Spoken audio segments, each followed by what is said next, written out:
नमस्कार किसान भाइयों बहनों, गांव किसान कार्यक्रम में आप सभी का स्वागत है। मैं हूं अदिति शर्मा। गांव किसान कार्यक्रम में हमेशा की तरह लेकर आते हैं हमारे तीनों सेगमेंट्स, खेती किसानी, हमारा पशुधन और कामयाब किसान की दास्तान, जिसके जरिए पहुंचाते हैं आप तक हम खेती किसानी से जुड़ी कुछ अहम जानकारियां। तो फिर आइए आज के हमारे इस अंक की शुरुआत करते हैं खेती किसानी सेगमेंट के साथ।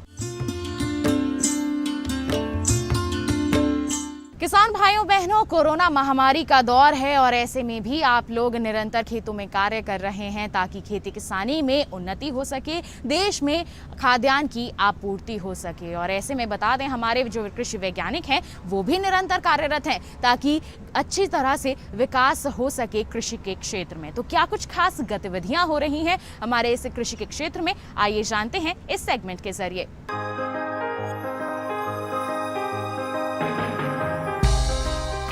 पारंपरिक खेती से हटकर किसान आज अलग अलग प्रकार की खेती कर रहे हैं। ऐसी ही एक व्यावसायिक खेती है बांस की खेती। घटते वन क्षेत्र और लकड़ी के बढ़ते प्रयोग को नियंत्रित करने के लिए बांस काफी मददगार है। इसकी खेती को बढ़ावा देने के लिए सरकारी नर्सरी से पौध निःशुल्क दिए जाते हैं। बांस की करीब 136 प्रजातियां हैं।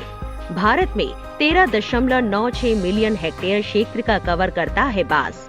लेकिन व्यावसायिक रूप से खेती करने के लिए अलग अलग काम के लिए अलग अलग बांस की किस्में लगाई जाती है, लेकिन उनमें से 10 तरह की किस्मों का इस्तेमाल सबसे ज्यादा होता है। केंद्र सरकार की मंशा किसानों को बांस के उत्पादन के लिए प्रेरित करके बांस के सामान और बांस के निर्यात को बढ़ावा देना है। दुनिया में बांस उत्पादन में अग्रणी होने के बावजूद भारत का निर्यात ना के बराबर है। देश में बांस की खेती के प्रसार को देखते हुए मोदी सरकार 2014 से इस पर लगातार काम कर रही है। इसके लिए केंद्र सरकार ने साल 2017 में भारतीय वन अधिनियम 1927 का संशोधन करके बांस को पेड़ों की श्रेणी से हटा दिया है। इसी कारण अब कोई भी बांस और उसके उत्पादों में खेती और व्यवसाय कर सकता है। बांस की नर्सरी तैयार करना। इसकी खेती करने के लिए नर्सरी तैयार कर पौध लगाई जाती है। बांस की नर्सरी ऐसी जगह पर बनानी चाहिए जहां आसानी से आना जाना हो सके, साथ ही पानी की व्यवस्था भी हो। दोमट मिट्टी जिसका पीएच मान 6.5 से 7.5 हो, नर्सरी लगाने के लिए अच्छी मानी जाती है। नर्सरी तैयार करने के लिए मार्च माह सबसे अच्छा माना जाता है। पुष्पन के बाद बनने वाले बीजों को 6 माह से 1 साल तक के लिए भंडारित किया जा सकता है। बुआई करने के पहले गहरी जुताई कर क्यारियां बनाकर बीज बोना चाहिए और हल्की सिंचाई करनी चाहिए। बुआई के पहले सप्ताह में ही पौध निकलने लगती है। पौधे जब कुछ बड़े हो जाए, जब इनकी रुपाई करनी चाहिए। इसके अलावा गैर पारंपरिक तरीकों से भी बांस की खेती की जाती है, जिसमें जड़ को काट कर लगाना, कलम कटिंग से पौध तैयार करना, शाखाओं की कटिंग लगाना भी शामिल है। बांस लगातार मुनाफा देने वाली फसल है। इसे खेतों में उगाकर कृषि से अधिक पैसा कमाया जा सकता है। 1 हेक्टेयर के खेत में 625 पौधे 4 से 4 मीटर की दूरी पर उगाकर 5वें वर्ष से 3125 बांस हर साल लिए जा सकते हैं। वहीं किसान 8वें साल से 6250 बांस प्रति हेक्टेयर उपज ले सकते हैं और इसे बेचकर किसान 5 से 7 लाख रुपए प्रति हेक्टेयर मुनाफा कमा सकते हैं। किसान दोहरे मुनाफे के लिए बांस के साथ अन्य कृषि फसलों को भी लगा सकते हैं। बांस के साथ अदरक, हल्दी, आम हल्दी या सफेद मूसली या इसी तरह की अन्य फसलें उगाकर 20 से 50 हजार रुपए प्रति हेक्टेयर अतिरिक्त कमा सकते हैं। बांस को उगाने के लिए किसी भी प्रकार के उर्वरक की जरूरत नहीं होती। इसके अलावा किसी भी प्रकार के कीटनाशक की जरूरत नहीं होती।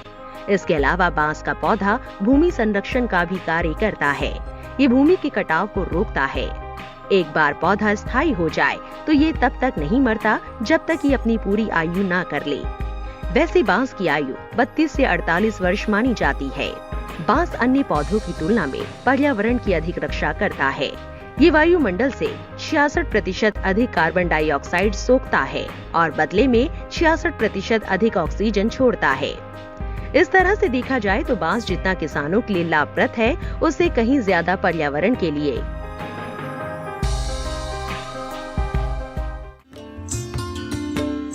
इसी के साथ किसान भाइयों बहनों, कार्यक्रम में वक्त हो चला है एक छोटे से ब्रेक का। आपका ही मत जाइए, हम जल्द ही हाजिर होंगे। बने रहिए दूरदर्शन किसान पर, देखते रहिए हमारा कार्यक्रम गांव किसान।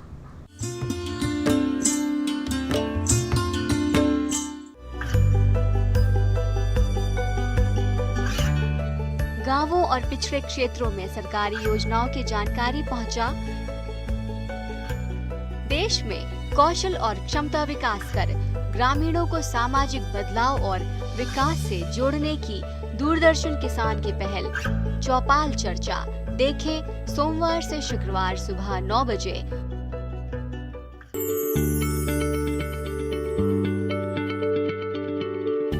क्या आप किसी बीमारी से परेशान हैं? चाहते हैं डॉक्टर की सलाह? तो हम हैं आपके साथ। बताएंगे आपको जीने की राह। समस्याएं आपकी, समाधान देश के मशहूर विशेषज्ञों के। घर बैठे बात करें देश के जाने माने डॉक्टरों से। हमारे लाइव प्रोग्राम स्वस्थ किसान में हर शनिवार शाम 6 बजे से 7 बजे तक। खुशहाल होंगे खेत, पशु रहेंगे स्वस्थ, सरकारी स्कीम का होगा लाभ। जब एक्सपर्ट्स का मिलेगा साथ, आपके सवाल विशेषज्ञों के जवाब, सिर्फ एक फोन कॉल की दूरी पर। देखिए किसानों का अपना प्रोग्राम हेलो किसान, सोमवार से शुक्रवार शाम 6 बजे से सिर्फ दूरदर्शन किसान पर।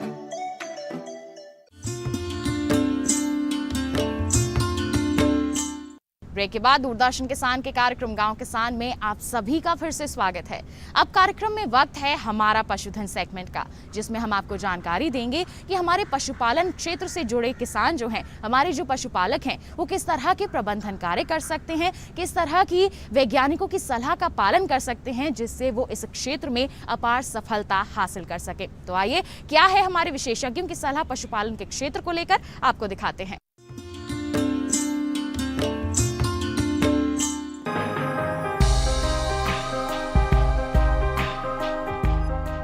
भारत में पशुपालन में बकरी पालन एक ऐसा व्यवसाय है जिसे छोटे और सीमांत किसान आसानी से कर सकते हैं। इस व्यवसाय को कम स्थान, कम खर्च और सीमित देखभाल करके भी मुनाफा कमाया जा सकता है। बीते 5 सालों में बकरियों की संख्या में भी इजाफा देखा गया है। हर 5 साल में होने वाली पशुगणना के आंकड़ों पर नजर डालें तो 2012 की तुलना में पशुधन में 4.6% की वृद्धि हुई है। 2012 में पशुधन की आबादी 51 करोड़ 20 लाख थी, जो 2019 में 53 करोड़ 57 लाख 80 हजार हो गई है। कुल पशुधन में बकरियों की हिस्सेदारी 27.8% है। मतलब बकरियों की संख्या में 10% का इजाफा होकर 14.9% हो गया है। ये आंकड़े बताते हैं कि पशुपालक बकरी पालन में दिलचस्पी ले रहे हैं, और हो भी क्यों ना, ये कम खर्चीला और ज्यादा मुनाफा देने वाला व्यवसाय जो है। बकरी एक बहुउपयोगी पशु है। ये देश में भूमिहीन, छोटे और सीमांत किसानों के भरण पोषण में महत्वपूर्ण भूमिका निभाती है। इसीलिए बकरी को गरीबों की गाय कहा जाता है। बकरियां कम उपजाऊ मिट्टी में उगने वाली झाड़ियों, पेड़ों की पत्तियां खाकर व हर तरह के प्रतिकूल वातावरण में भी कुशलता से जीवित रह सकती है। बकरी पालन व्यवसाय में शुरुआती लागत कम होती है। शरीर का आकार छोटा होने के कारण बकरी पालन में आवास व प्रबंधन पर भी कम व्यय होता है। आमतौर पर एक बकरी 10 से 12 महीने की आयु में गर्भ धारण करने के लायक हो जाती है और 16 से 17 महीने की आयु में ये पहली बार मेमन दे देती है। बकरी के मांस में कम कोलेस्ट्रॉल होने के कारण काफी पसंद किया जाता है। इसके अलावा इसका दूध गाय के दूध की तुलना में आसानी से पचाया जा सकता है। उत्पादन लक्ष्य और क्षेत्र के हिसाब से बकरी की नस्ल का चयन करना चाहिए। जमुनापारी, सिरोही, बर्बरी, जखराना नस्ल की बकरी मैदानी क्षेत्रों के लिए उपयोगी होती है। ब्लैक बंगाल और गजम नस्ल की बकरियों को मांस के लिए पाला जाता है। नस्ल के साथ साथ इनके आवास और आहार का भी खास ध्यान रखना होता है। बकरियों का आवास सुरक्षित, सूखा, हवादार, परजीवियों से मुक्त होना चाहिए। एक बकरी को मोटे तौर पर 1 वर्ग मीटर क्षेत्रफल की जरूरत होती है। इसी आधार पर आवास के क्षेत्रफल को निर्धारित किया जा सकता है, जिसमें आयु समूह में 3 माह तक कवर किया गया स्थान होना चाहिए 0.20 से 0.25 वर्ग मीटर और खुली जगह 0.40 से 0.50 वर्ग मीटर। 3 से 6 माह तक 0.50 से 0.75 वर्ग मीटर और खुली जगह 1.00 से 1.50 वर्ग मीटर। 6 से 12 माह तक 0.75 से 1.00 वर्ग मीटर और खुली जगह 1.50 से 2.00 वर्ग मीटर। वयस्क पशु में 1.50 वर्ग मीटर और खुली जगह 3.00 वर्ग मीटर। आहार की बात करें तो किसी भी दूसरे पशु की तुलना में आहार पर कम व्यय करना पड़ता है। आमतौर पर एक बकरी को 2 किलो चारा, आधा किलो दाना ठीक रहता है। उसके अलावा अधिक दूध के उत्पादन पर 200 ग्राम दाना अलग से देना चाहिए। गेहूं की भूसी, दालों का चूरा या चूना और मक्का आदि 3-4 चीजों को मिलाकर दाना तैयार किया जाता है। इसके साथ ही पेड़ों की पत्तियां, बची हुई सब्जियां, हरा चारा, फल और फली भी दे सकते हैं। बकरी पालन के लिए सरकार की ओर से भी मदद की जाती है। इसके लिए केंद्र और राज्य सरकारों की ओर से 25 से 33.3% तक का अनुदान दिया जाता है। बकरी पालन के सफल व्यवसाय के लिए जरूरी है कि वे स्वस्थ और निरोगी रहे। अगर बकरियां बीमार हो जाए तो उन रोगों को पहचान कर तुरंत उपचार कराए। बकरियों में मुख्य रूप से मुंह पका, खुरपका, पेट के कीड़े और खुजली आदि रोग होते हैं। आमतौर पर ये रोग बरसात के मौसम में होते हैं, इसलिए बरसात आते ही बकरियों की अच्छे से देखभाल करें जिससे इन्हें रोगों से बचाया जा सके। अगर विशेषज्ञों की सलाह लेकर सही तरीके से बकरी पालन किया जाए तो ये एक फायदेमंद व्यवसाय साबित हो सकता है। हर छोटी बड़ी समस्या के लिए कृषि विज्ञान केंद्रों द्वारा समय समय पर मार्गदर्शन दिया जाता है। सही मार्गदर्शन और प्रशिक्षण से पशुपालन में जोखिम को कम किया जा सकता है और बेहतर मुनाफा लेकर आत्मनिर्भर बना जा सकता है।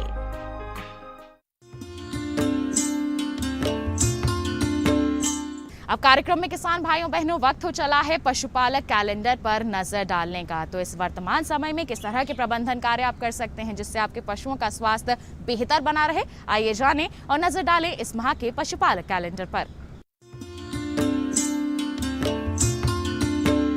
जुलाई माह का पशु कैलेंडर 2021। जुलाई माह में ध्यान देने वाली बातें। इस माह में वर्षा ऋतु आने की संभावना रहती है, अतः पशु परिसर को सूखा एवं साफ रखना चाहिए तथा गर्मी एवं नमी जनित रोगों से पशुओं को बचाना चाहिए। खुरपका, मुंहपका यानी FMD, गला घोटू यानी HS, लंगड़ा बुखार या कृष्णजंघा यानी BQ, इंटेरोटॉक्सीमिया रोग के टीके यदि नहीं लगाए गए हों तो अब अवश्य लगवा दें। इस माह में भैंसों का ब्यान शुरू हो जाता है, अतः प्रजनन संबंधी सावधानी के साथ नवजात की सुरक्षा हेतु पूरी जानकारी प्राप्त होनी चाहिए। जैसे पैदा होने के साथ बच्चे के नाल को 1.3 से 2 इंच पर धागे से बांधकर एवं नए ब्लेड से काटकर टिंचर आयोडीन लगाना चाहिए। इसके साथ किसान भाइयों बहनों कार्यक्रम में वक्त हो चला है एक और छोटे से ब्रेक का। आप कहीं मत जाइए, हम जल्द ही हाजिर होंगे। बने रहिए दूरदर्शन किसान पर, देखते रहिए हमारा कार्यक्रम गांव किसान।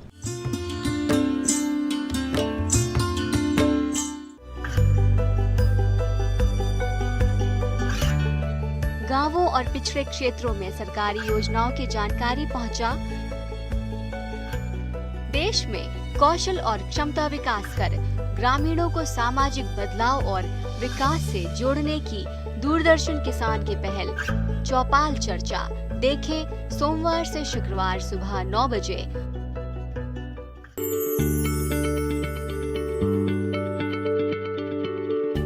क्या आप किसी बीमारी से परेशान हैं? चाहते हैं डॉक्टर की सलाह? तो हम हैं आपके साथ, बताएंगे आपको जीने की राह।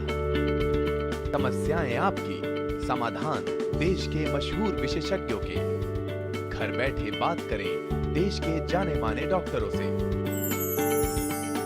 हमारे लाइव प्रोग्राम स्वस्थ किसान में हर शनिवार शाम 6 बजे से 7 बजे तक। खुशहाल होंगे खेत, पशु रहेंगे स्वस्थ, सरकारी स्कीम का होगा लाभ, जब एक्सपर्ट्स का मिलेगा साथ, आपके सवाल विशेषज्ञों के जवाब, सिर्फ एक फोन कॉल की दूरी पर। देखिए किसानों का अपना प्रोग्राम हेलो किसान, सोमवार से शुक्रवार शाम 6 बजे से सिर्फ दूरदर्शन किसान पर।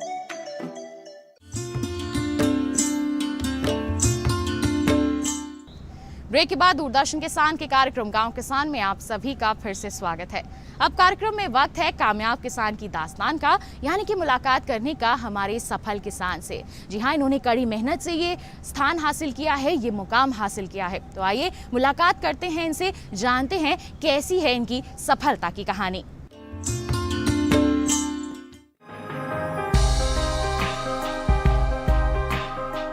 हरियाणा पानीपत के किसान जो जैविक खेती करके जहां ज्यादातर किसान पारंपरिक खेती कर रहे हैं, वहीं राम प्रताप जी परंपरा से हटकर खेती को नए आयाम दे रहे हैं, जिससे न सिर्फ उनके इलाके का नाम रोशन हो रहा है, बल्कि बाकी किसानों की भी राह आसान हो रही है। हमेशा से कुछ अलग करने की सोच रखने वाले राम प्रताप शर्मा जी सब्जियों की खेती करते हैं। इस समय उनके खेत में 17 प्रकार की सब्जियां लगी है, जिनमें मुख्य रूप से आलू, हरी पत्तेदार सब्जियां, तोरई, लौकी, स्वीट कॉर्न, करेला, मिर्च और शिमला मिर्च। राम प्रताप जी अपने छोटे से खेत में भरपूर पैदावार लेकर अपने इलाके के किसानों के सामने सफलता का उदाहरण पेश किया है। राम प्रताप जी बताते हैं कि उनकी उगाई सब्जियां यही खेत से ही बिक जाती है। जैविक रूप से तैयार इन सब्जियों की हमेशा अच्छी मांग बनी रहती है।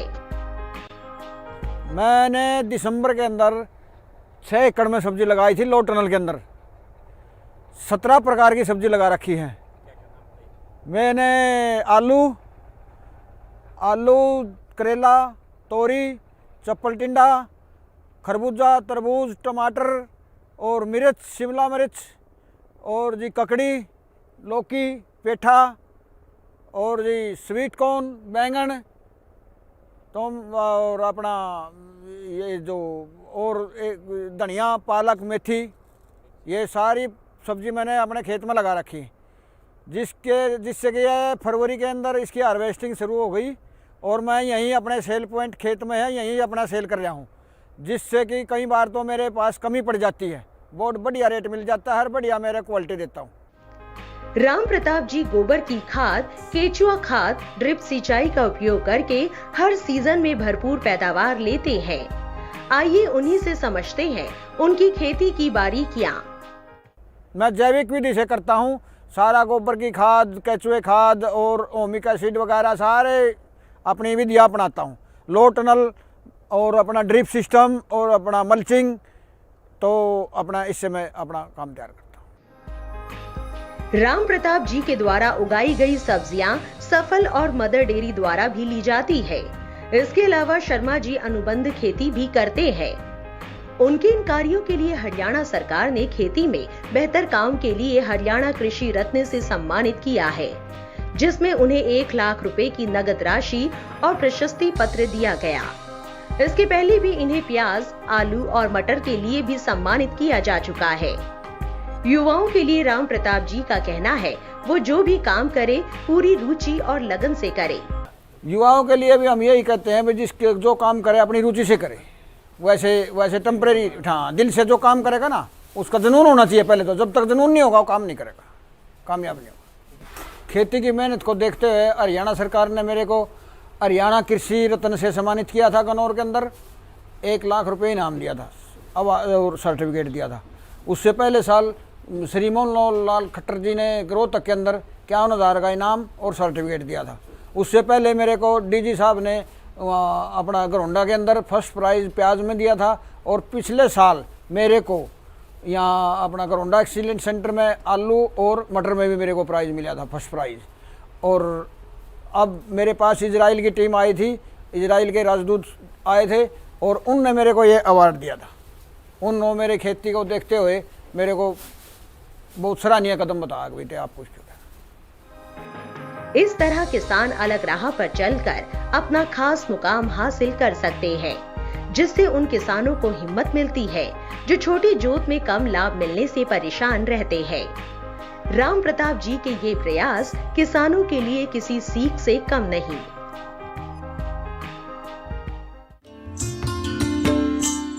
तो किसान भाइयों बहनों, ये थे हमारे सफल किसान। हम उम्मीद करते हैं कि इनकी कहानी को जानकर आप भी इनसे जरूर प्रेरित होंगे और अपनी खेती किसानी को और भी अधिक उन्नत जरूर बनाएंगे।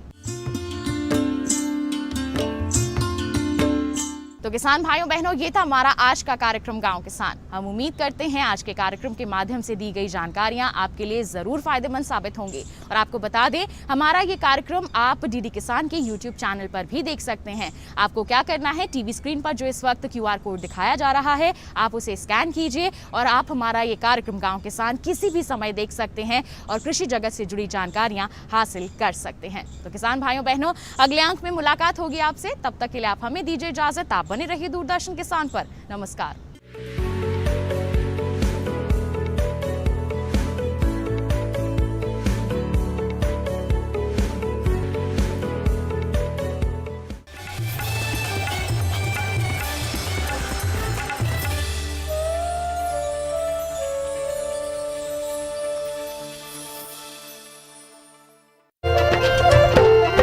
फसल बीमा से अब सुरक्षित आत्मनिर्भर बन जाए किसान। AIC के संग मौसम की मार अब नहीं करेगी तंग, नुकसान की होगी पूरी भरपाई। AIC किसान का हमराही। Agriculture insurance company of India limited, संपन्न भारत की पहचान, बीमित फसल खुशहाल किसान। जानेंगे क्या है किसानों का हाल, हम पहुंचेंगे आपके गांव। मिलेगा सरकारी योजनाओं का ज्ञान। जब लगेगी चौपाल, देखिए चौपाल चर्चा, सोमवार से शुक्रवार सुबह 9 बजे, सिर्फ दूरदर्शन किसान पर। महका महका घर आंगन, हरियाली से खिलेगा तन मन। छत पर छोटी सी बगिया, जरूरत भी पूरी, शौक भी पूरा। देखिए छत पर बागवानी, शनिवार सुबह 9 बजे। मैं हूँ श्रुति पनवर और हमारे साथ है किसान मित्र फेमस लाल और साथ में डिजिटल दीदी, और हम लोग किसान बहन भाइयों के लिए लेकर आ रहे हैं छटाक भर खुशी में। इसमें बात होगी कृषि के बारे में और मुलाकात होगी ज्ञान, विज्ञान और कला के क्षेत्र में मशहूर हस्तियों से, और कराएंगे आपको भारत के खूबसूरत जगहों की सैर, और उठेगी यहाँ गीत संगीत की लहर, क्योंकि सबके लिए है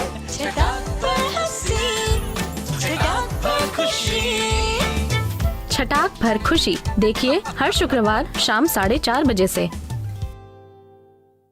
देख, कुछ भी कर, मुझे पता लगा कर दे उनका। कितने भी हाथ पैर मार ले, उसके हाथ ना कुछ नहीं लगना। आप अपना मुंह बंद रखना। मंगल से मिलो, वही सबसे पुराना मजदूर है यहाँ का। लो बाबूजी, ये यहाँ पर साइन कर दो। बंटवारे तो आदमी के मरने के बाद होते हैं जमीनों जायदादों के। अभी तो मैं जिंदा हूँ आपके सामने।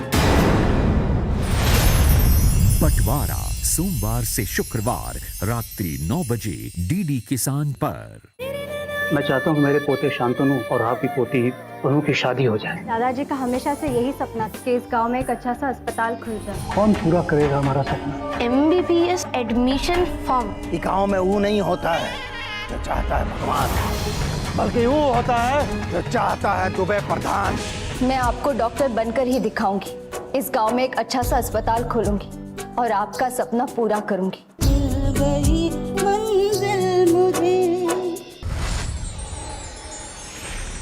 मिल गई मंजिल मुझे। देखिए सोमवार से शुक्रवार रात 9:30 पर।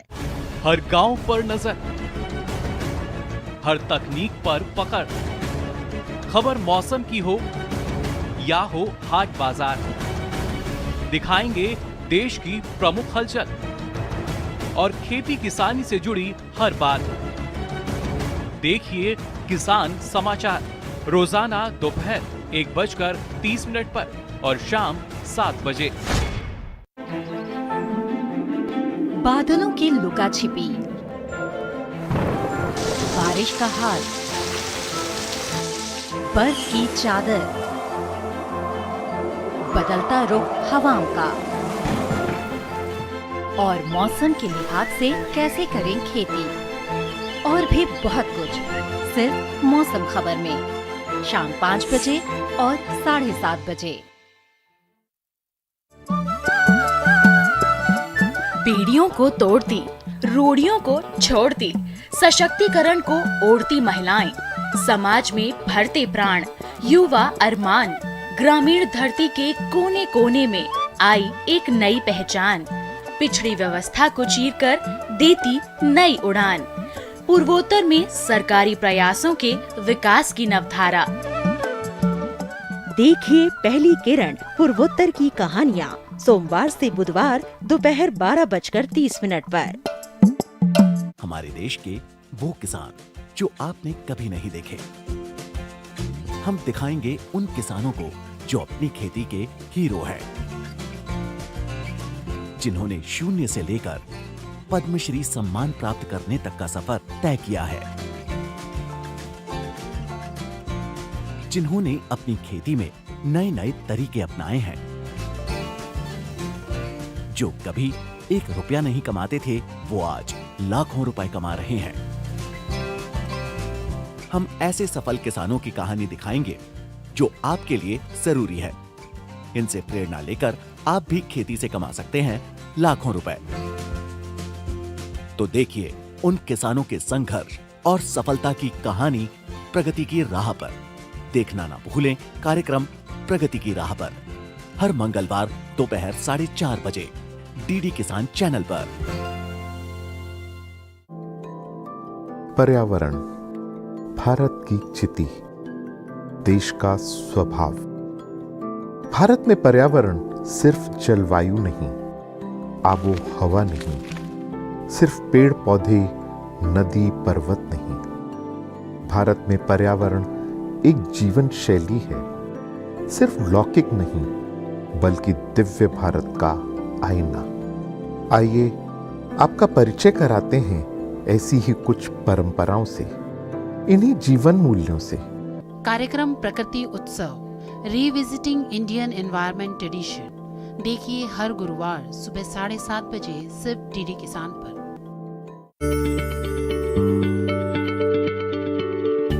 क्या आप किसी बीमारी से परेशान हैं? चाहते हैं डॉक्टर की सलाह? तो हम हैं आपके साथ, बताएंगे आपको जीने की राह। समस्याएं आपकी, समाधान देश के मशहूर विशेषज्ञों के। घर बैठे बात करें देश के जाने माने डॉक्टरों से। हमारे लाइव प्रोग्राम स्वस्थ किसान में हर शनिवार शाम 6 बजे से 7 बजे तक। विविधताओं का देश भारत, जहां है नई सोच और परंपराओं की बुनियाद।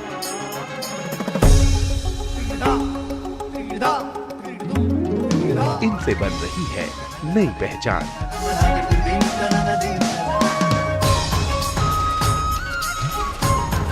देखिए कार्यक्रम ये है मेरा इंडिया, एक यात्रा कामयाबी की।